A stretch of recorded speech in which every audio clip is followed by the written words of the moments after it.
Hey guys, welcome back to J Raids and welcome to another Raid Shadow Legends video. In today's video, we're jumping straight into the Varkos head splitter. What do you even call it? It's not a deck of fate, it's the champion path, whatever you want to call it.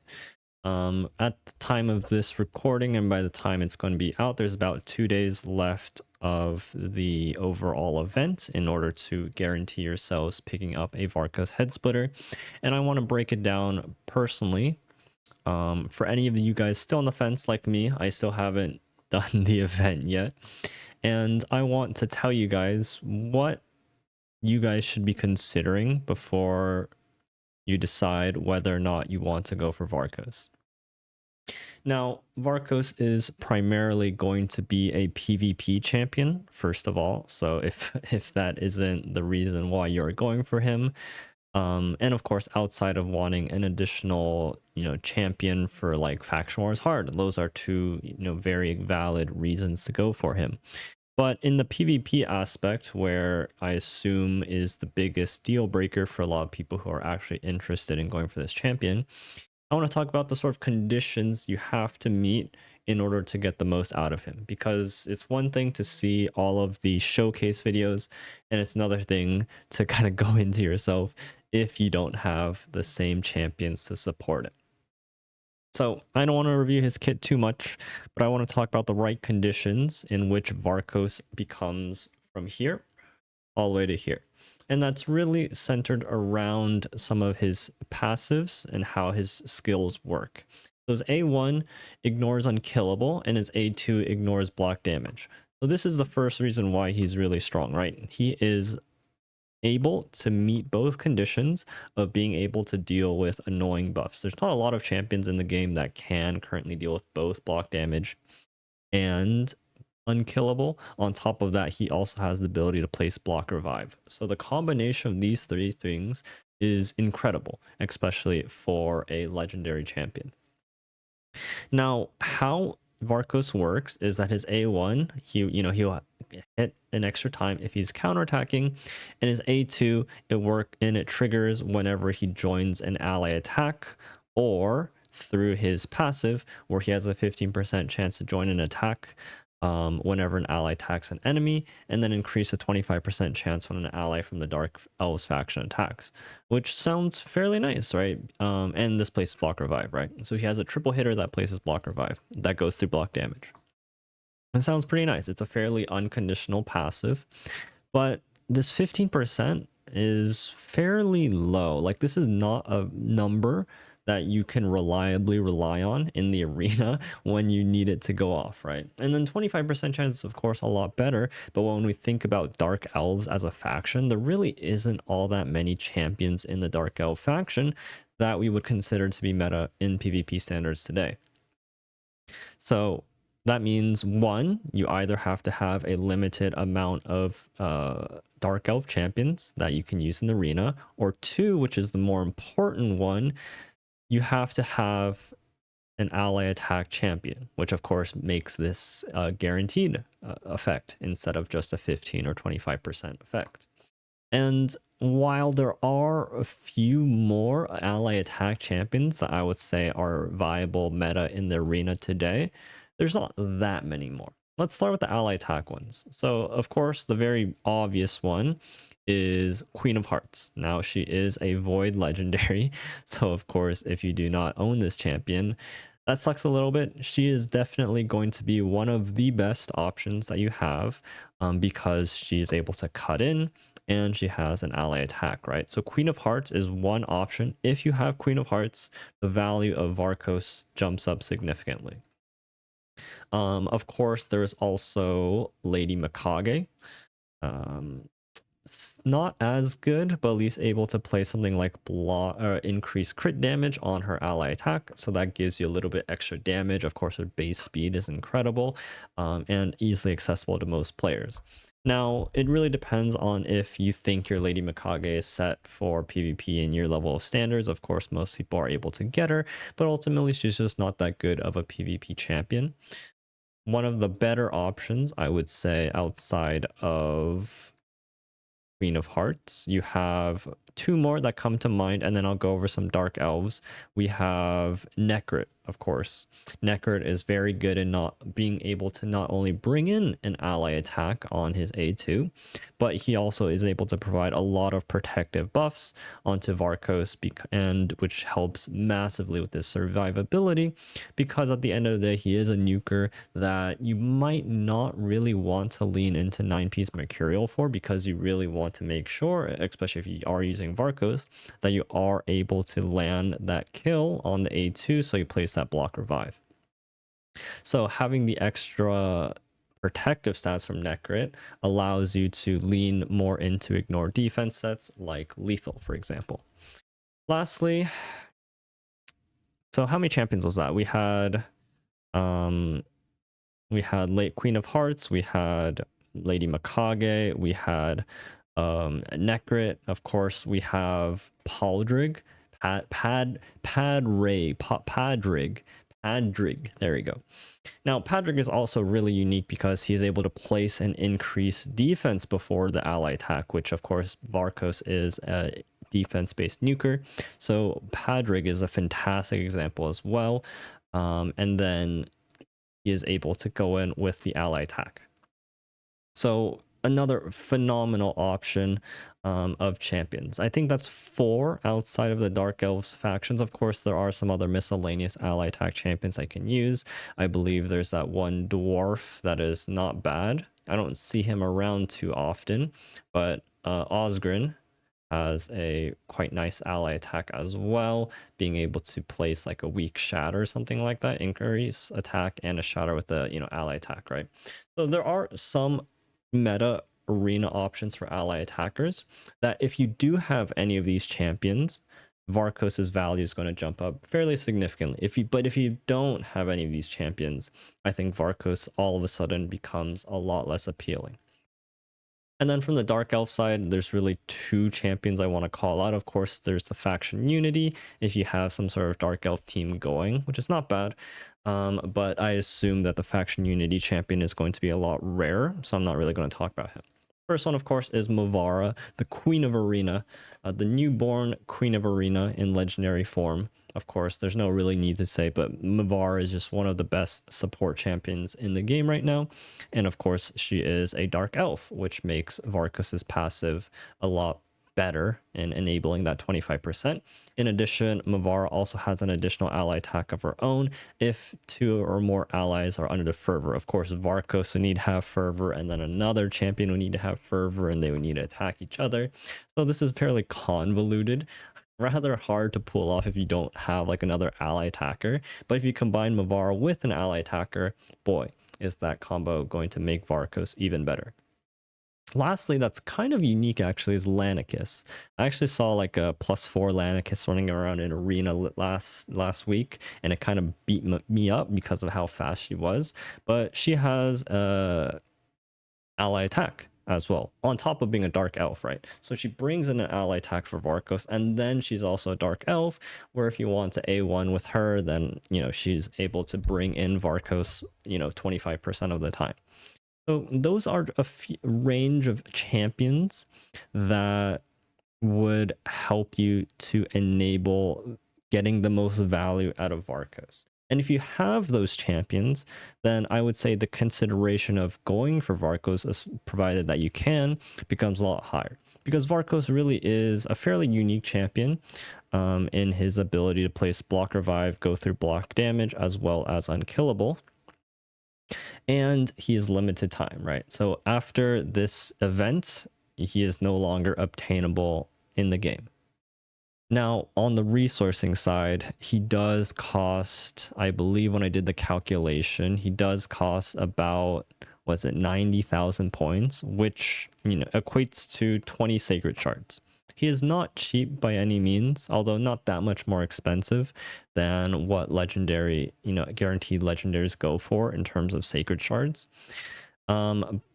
So that's also another consideration, of course. If you don't have the resources, well, then you're kind of SOL and you can't really go for it. Now, for me, I'm actually fairly tempted. Let me just hide my face real quick. But you guys can see that, oh, let me hide one more. I don't have 20 sacred shards. I have 11. And that's obviously not enough, but I have additional primal shards and void shards that I could pull if I wanted to go for him. There. I'll just drag it up a little bit. And normally, as a free-to-play player, I would never really touch this primal shard stack outside of a 2x, but I feel like I'm due a mythical champion from a primal shard soon. I'm not close to Mercy by any means. I think I'm like 100 shards through during all pulled during 2x's. So like, you know, mathematically, you know, not even mathematically, like falsely mathematically, I feel like I'm actually due a mythical quite soon. So I'm really itching for any reason to pull primal shards. And if I pull 11 sacred shards, that's going to get me about 50,000 points. And then 20 primal shards, that's about, you know, another 54, or what, 20 times 30, 1800. That's another 36,000 points. And then I can just fill in the gaps with, you know, odd void shard or something like that. What's the void progressives? Oh, we have some interesting ones. We have the most new recent Raya, whatever her name is. Onryo is actually quite a nice champion. The only issue is I think most of these sacred progressives kind of suck. The new Ogren's quite nice, or Autherian's not bad, but have I talked myself into pulling 20 primal shards? I think I did. I think I want to go for it. I don't. I'm gonna get like at least 3 more sacred shards in the coming days, so it's not the biggest loss for me. I should be fine for the next fusion. The question is, do I want to dip into my primal shards? Did I talk myself into it? I have the right champions to enable him. He's cool and he's limited time. I can get him. Should I do it? I think I'm gonna do it. I think I'm going to do it. I think I'm gonna do it. What is this Lizardman? Do I want this guy? Kosk. Increase accuracy, poison sensitivity, poison. Decrease attack, activates poison. No, he's not a good Chimera champion. He's not good. I would probably go for the Ogren. Is that even true? I wouldn't even use her anywhere. I don't need any of these champions. I could just go for Aetherion, but all these champions are kind of useless. That's the only downside to pulling shards right now, because like these progressive just really suck. These progressives will change, or maybe there just won't be a progressive afterwards. I can also just not select any champions for the progressive. I think sometimes people forget that. Okay, so I don't really care for any of these champions. I'm just not going to put in any chance for my progressive. Fuck it. We're going to rip our sacred shards, and then we're gonna rip our primal shards. I'm feeling lucky recently. I pulled like 3 mythical relics recently. I'm feeling lucky with a mythical. This video will be so hype if we get a mythical on top of our Varkos. But let me just do the math again real quick. So we have 4,500 points for a sacred. If I just pull over the calculator, 4,500 times 11, that brings us up to 49,500, and then I have 20 primal shards. That brings me up to 36 plus 49,500. That brings me to 85,500, and then I could pull like the last 2. I could pull 22 primal shards. Fuck it. We're feeling it. We're feeling it. Let's go. Wish me luck, guys. I'm pulling my primal shards here off of a 2x. Kind of hurts, but I'm feeling lucky and I'm feeling good. So let's do it. Let's pull the 11 here. In terms of legendaries, there's really not that many I'm actually looking for. There's a few, of course, like faction guardians. If I get some duplicates, which are always nice as I'm kind of filling things out. But in terms of actual new legendaries that I would want, like Glycea is definitely on top of my list, like very high on my list. If I can get a Glycea, that would make me very happy. But outside of that, there's a few niche ones that I'd love to see pop up. But outside of like Glycea, I don't really think there's anything I'd want. I don't know how many shards I pull in since my last legendary. Oh, but there we go. We have a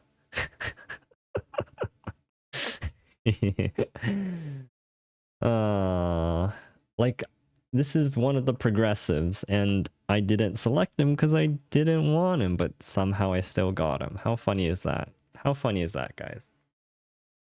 What is that in terms of luck, huh? But interesting way how the world has it out for you. Maybe it's destiny that he was gonna pop up regardless. But hey, that's a new champion. Another one to the Pokedex, as we always like to see. None of these epics really... I mean, at this point, I don't really look at epics anyways. But maybe there's a few that I'd like to empower to +4 that I still need a few copies of. Okay, so our 11 sacreds. We got one legendary. Hey, that's not bad. But now we have our 22 primal shards. This is where I'm really hoping I can score with a nice shiny mythical. That'd be so hype. That'd be so hype. In order to drag out this hype just a little bit longer in terms of actual mythicals that I want, there's definitely a couple, but in terms of ones that I have really good blessings for, Nice, Gallius, Lazarius, and Gizmak. Those would be 4 that I have good blessings for. Of course, then you have like Theodosia, Joan, Nell, maybe some of the others that I wouldn't mind seeing. But all right, guys, wish me luck. Let's pull. Am I gonna pull all of these? All right, let's start with the 2, and then let's rip 10 and 10, and then we'll call it a video there, I guess, because then that'll pretty much get me to where I want. Okay, 2 rares. Hey, what do you expect from a primal, guys? All right. Oh, I've committed already, I guess. I could open 30 void shards instead, but I'm feeling it. Come on, give me a mythical. Give me a mythical. I'm like 100 shards in, maybe. I don't count, but I'm just gonna get 10 rares. Oh god. Oh my god. Oh my god. What are the chances again? I feel like it's like, oh god. Oh god. Mm, Where's this primal? 16% chance of epic. Ah! Okay. Yeah, 12 rares in a row. Yup, that's 13 rares in a row. Legendary. I'll score whatever. Epic. Come on. Red. No. Oh, another painful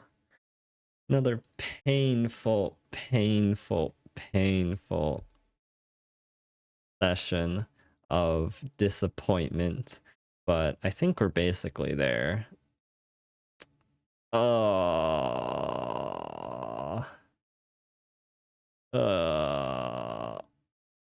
I didn't overshoot, did I? Oh, look at that. 200 points off. What is that? An ancient shard? All right, whatever. Let's 200 points, whatever. We definitely could have pulled a few less shards, but all right, 1 ancient. There you go. And then that's Varkos. That's the price that you have to pay when you want to go for a guaranteed legendary champion, I suppose. But that's adding Varkos to our account. And we're almost there for the end of the event as well, which is the 5-star basalt. So that's that. We have 3 new champions, actually, which is cool. We got the Kosk. He's like a nice little poison exploder, I guess. Never gonna see play ever. Alsgore. What does this guy do again? Block damage, 2-turn all ally. Honestly, you know, he's a good champion, but just never... Oh, I do have Jetney. I do have Jetney. Is Jetney a barbarian? Oh, okay. Well, look at that. I have a pair. I don't know what they do together. This chance when attacks decrease. Yeah, that's pretty shite. What is Alsgore's debuff can't be resisted. Grants an extra turn if it kills. Will ignore shields. Yeah, pretty shite. And then of course the prize itself, Varkos. He's gonna be hopefully a beast, but we'll have to kind of build him out later. We got a bunch of champions in the queue again. We just fused Wixwell, um, and then I got a few other champions in the queue, but joining the list of that. Hey, if this video helped you guys to decide whether or not you guys are going to go for Varkos, that's the best I could ever hope for. But we're gonna call it there, I guess. Hope you guys enjoyed the video. I love you guys so much. There's gonna be a few videos that I have in store for this week and going into next week. Just been really busy. But I got some exciting videos, some exciting news as well. So look out for those. I appreciate y'all for hanging out, and I love you guys so much. I'll see you guys later. Peace out, guys.